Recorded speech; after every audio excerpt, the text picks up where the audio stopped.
I'm Sarah, and I'm from Sarafina Fiber Art, and we wanted to create a video to show you what demystify needle felting and show you what you might need. So hopefully you've seen some needle felting, or you've seen a couple tutorials and you want to get started, and maybe you aren't sure exactly what you need or have some questions about the terminology. So at the minimum, you need three things. You need a felting surface because you need something to receive the needles as you're stabbing, because that's how we make things. You need needles, and you need some wool. And wool can mean many things, which I'm going to go over. I like this, it's called our Stab It Wabbit. It's a burlap felting surface filled with rice.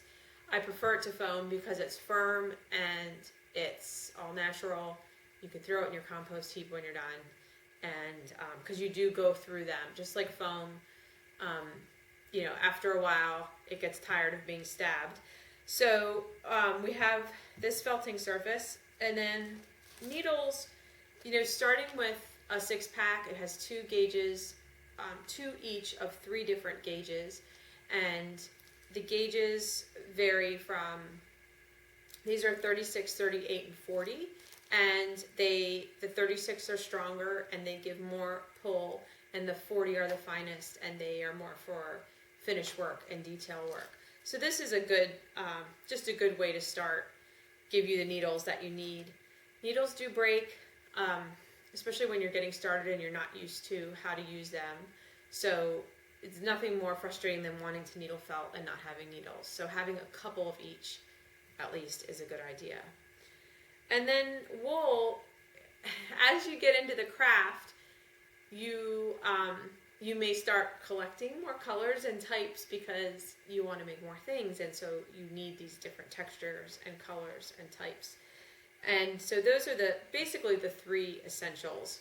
And what happens is the needles, as you stab your wool or shape your wool, let me use this piece. The needles have little barbs, and the barbs help to interlock the wool. So as you stab a piece of wool, whether it's just a little pillow like this or wrapped around an armature like this, it's going to start to hold together, and you can actually sculpt. You can create shapes, you can layer colors, and the possibilities are endless. So it's really forgiving, it's really fun, and most people find it addictive. So the next sort of implement that I would say that would be really handy, if I were to say you're going to get one more thing, would be this clover. It makes this pink tool, which we carry, and it holds 3 needles. And so it just makes it easier to work faster, because now you have 3 needles doing the same thing that one was doing. So 3 times as fast. This is really handy. So let me go over some wool terminology, and then I might talk about a few other handy tools. The wool comes off the sheep, gets sheared by the farmers, and it's raw. It's called raw wool. So it's dirty. It's full of lanolin. Sometimes it has what they call vegetable matter. It's little bits of straw. This is alpaca, which is doesn't have the lanolin. Usually not as dirty. Sometimes I use it raw. I don't even wash it, but that can be washed. And this looks like, this is some Lincoln, which is just another type of sheep. So raw wool then usually gets washed. Now once it's washed and it's nice and clean, it can be left in its form of locks. Now some sheep make nice, beautiful little locks. Some don't. Some make more of a fuzzy, crimpy fleece. This is what usually gets carded into roving or something like this. I'm going to talk about that too. So locks are fun because if you're going to make a sheep or Santa Claus or anything that requires these little fun long curls, then that's what you're looking for, is locks. So if it's not a beautiful lock and it's going to get carded, the carding machine has teeth on it and it pulls the fiber into alignment. And when the fiber comes off of the carder, it's called a bat. So we create bats in our shop that we create blending colors to make specific animal and pelt colors. This is the peacock bat, and we run this through the carder because not only are we trying to align the fibers, but we're blending similar colors or different colors to create a new color. So that's a bat. Roving is one step further in wool processing, and so in a mill, in a great big mill, they would have these huge bats, and then they have a machine that pulls from the bat and creates this rope-like. It has a little bit of a twist in it, so it's as it gets pulled, it gets slightly twisted, and this is called roving. This particular roving we would use as what we call core wool. So core is just a term that means that this type of roving is voluminous, it's got a lot of fuzz and texture to it, so it's really great for building shapes. So in our shop, we have a core wool section. So this roving would classify as core wool. So would this. Now this roving comes from yet another mill, so it's even thicker than the gray that I just showed. This is one of my favorite core wools. Roving can also be in the form of a top coat. You can toss it on over here. So this is a roving, but we would have this in our top coat section because it's not as fluffy. It's not as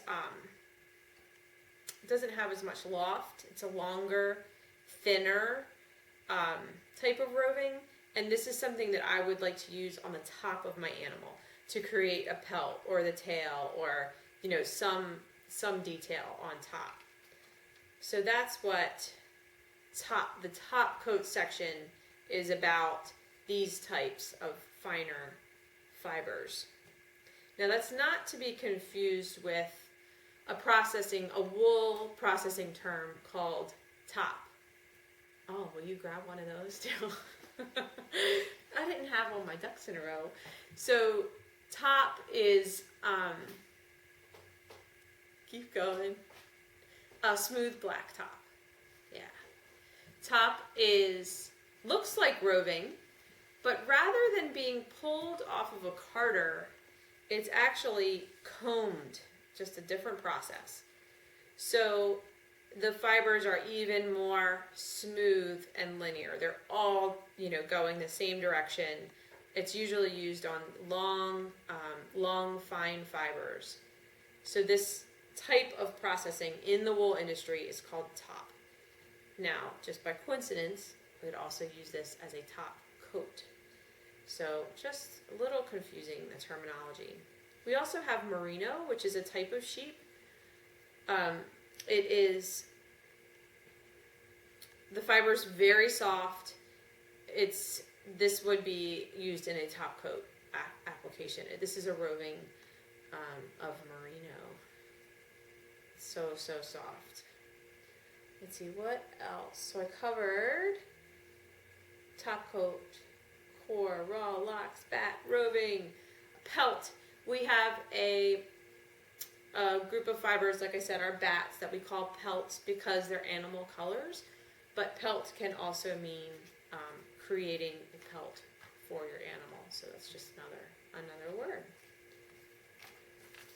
So couple more things that are handy as you get a little bit farther in are I told you about the pen tool. The punch tool is also made by Clover. It holds 5 needles instead of 3, but they're more spaced out, and this is great for working on flat things like ears, pelts, large flat surfaces. It just takes a lot of time out of your work. We have a new troubleshooting video. We talk about how to use a seam ripper. It's a great thing to have because you can undo what you did as a mistake. And we have a new tool out. It's called the Zuli tool. And we also have a video on how to use it. And it really just helps you create shapes quickly, consistently, more efficiently. So I hope that you will consider getting started. It's a good idea to watch a few tutorials. Maybe grab a supply pack the first time. We have a supply pack that goes with each tutorial. It has all of the supplies that you need aside from your felting surface and your needles. So if you can get a felting surface and needles and a supply pack and get started, it's a great way because then you'll at least understand the process. You'll have everything you need to finish one thing all the way through, and then you can start hoarding all the different fibers that you want. And you'll be writing to us about storage systems for your wool. So I hope to see you either in person or online. Thanks so much.